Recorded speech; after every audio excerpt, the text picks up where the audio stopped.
Here I want to tell you about FIFA 2015 corruption scandal. Corruption involves giving or achieving incentive in exchange for dishonest actions. It weakens trust, democracy, and economic growth. FIFA, the global social governing body, was founded in 1904 and grew to 211 members by 2022. Originally based in Paris, it moved to Zurich in 1932.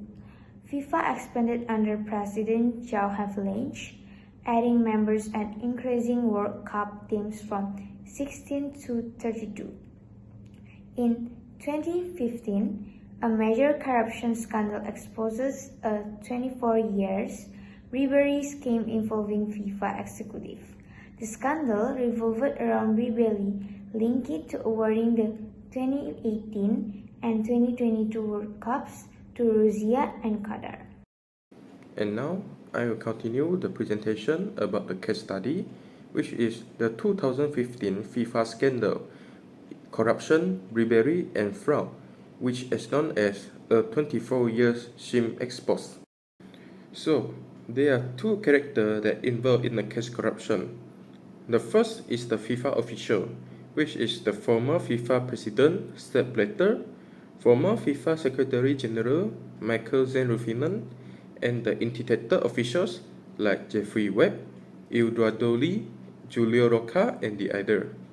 Then the second character is the corporate executive, like the sport marketing executive. It has Alejandro Bujaco, Aaron Davison, Hugo Jenkins, and Marino Jenkins. So the charge of the character is bribery, fraud, money laundering, and the racketeering, like the US Department of Justice 2015. Okay, now is the timeline of the corruption. The 24-year scheme exposed is start from 1991 until 2015 years, which is the FIFA official engaged in bribery and kickbacks. So, the important year of the corruption is 2002, which is Michael Zen-Ruffinen had leaked a 30-page dossier exposing the corruption. And the next year, the British journalist Andrew Jennings implicated Sepp Blatter, but no action was taken. After the 3 years in 2006, Jennings published Foul, The Secret World of FIFA. And the 4 years of 2010, FIFA awarded the 2018 and 2020 World Cups to Russia and Qatar under suspicious circumstances. And then, in the May of 2015, the US Department of Justice indicted 14 FIFA officials and executives. Next is the location and arrest. So, in 27 May 2015, the Swiss police has raided a FIFA meeting and arrested 7 officials, that including the Jeffrey Webb in the FIFA headquarters in Zurich, Switzerland. The US has jurisdiction due to crime involving the US financial system, like the investigation that complicated by Swiss banking security laws. So, how the corruption happened? The first is the bribes and kickbacks.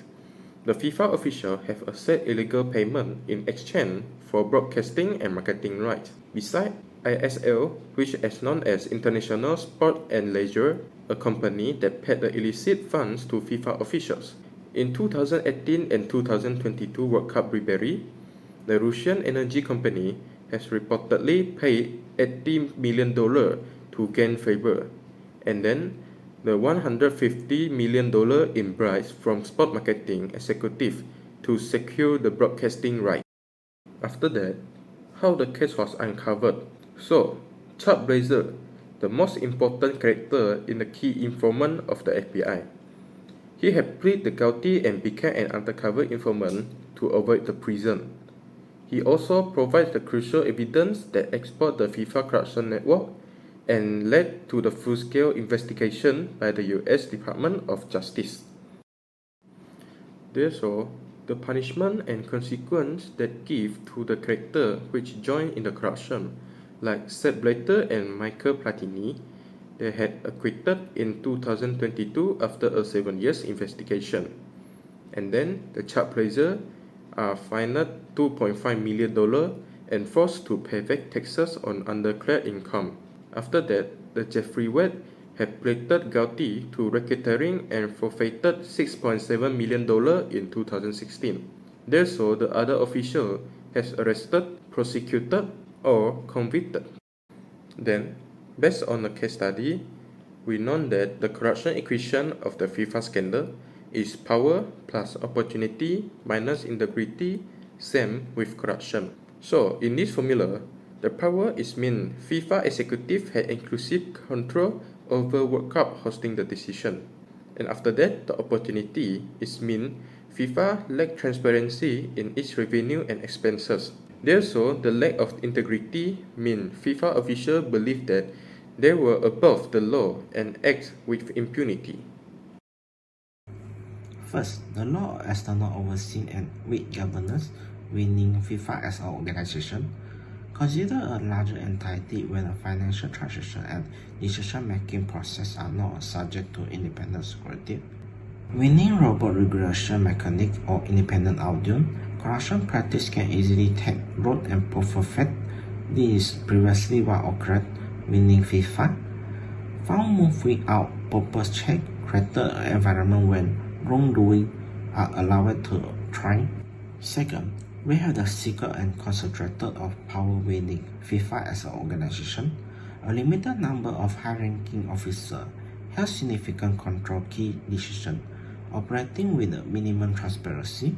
The law of public accountability means that the critical choice, particularly those are regarding lucrative deals like World Cup hosting right and a sponsorship, will made without proper overseeing. When the power is concentrated in the hand of few and the decisions are made in the secret, it creates an environment for the corruption. As you can see on the left, the effect was significant. First, FIFA was loss of trust. Fans and supporters alike feel betrayed, questioning the integrity of the sport they love. This eroded FIFA's credibility on the global scale. Second, FIFA suffered financial losses. Major sponsors like Visa and Coca-Cola distanced themselves, impaired the revenue stream. And finally, we saw the legal action against officers, arrest, indictment, and the ban sent a clean message that corruption would not be tolerated. Now, let's look at FIFA responses outlined in the right column. To address the crisis, FIFA implemented governance reform. This included establishing independent ethical committees and increasing the financial transparency. They also committed to increase the security of their operation, including the external audit of financial transactions and decision-making processes. To encourage internal reporting, FIFA introduced whistleblower protection, ensuring individuals could report misconduct without fear of reprisal. Finally, FIFA pledges cooperated with the law enforcement, signaling they are committed to work with authorities to roll out the corruption. As we had discussed, that we have learned from the FIFA scandal. First, the importance of transparency cannot be overstated. Transparency is a key for building trust and preventing corruption. Second, ethical governance is essential. Independent, oversee, and clean ethical standards are vital for maintaining integrity. Third, we have seen the necessity of effective legal action. Holding the individual accountable sends a strong message that corruption has consequences. And lastly, the influences of the public and sponsor should be not underestimated. Their voice can drive positive change and demand accountability. Now, moving to our suggestion for FIFA future, rather than solely relying on punitive measures, we propose a system that emphasizes positive reinforcement. First, we suggest providing bonus or salary increase for officers who demonstrate considered ethical conduct. This incentive integrity and foster a culture of compliance. Second, we have recommended consideration funding based on the ethical performance. Organizations winning FIFA could receive funding based on their adherence to ethical standards, with mechanisms for correction and improvement. Lastly, We believe it important to emphasize positive motivation over punitive action. This approach encourages a proactive commitment to ethical behavior rather than simply avoiding punishment. The conclusion is the 2015 FIFA scandal exposed decades of bribery, fraud, and money laundering. Key figures including Sepp Blatter accepted over 115 million in bribes for marketing and World Cup hosting rights. Investigations began in the 1990s with journalist Andrew Jennings uncovering corruptions before US. Authorities charged 14 individuals in 2015. Swiss authorities arrested several officials in Zurich. FBI informant Chuck Blazer helped expose the scheme. Punishments varied, with some fined or jailed, while others, like Blatter, were acquitted. The scandal stemmed from poor governance, secrecy, and financial conflicts of interest. That's all my presentations. Thank you.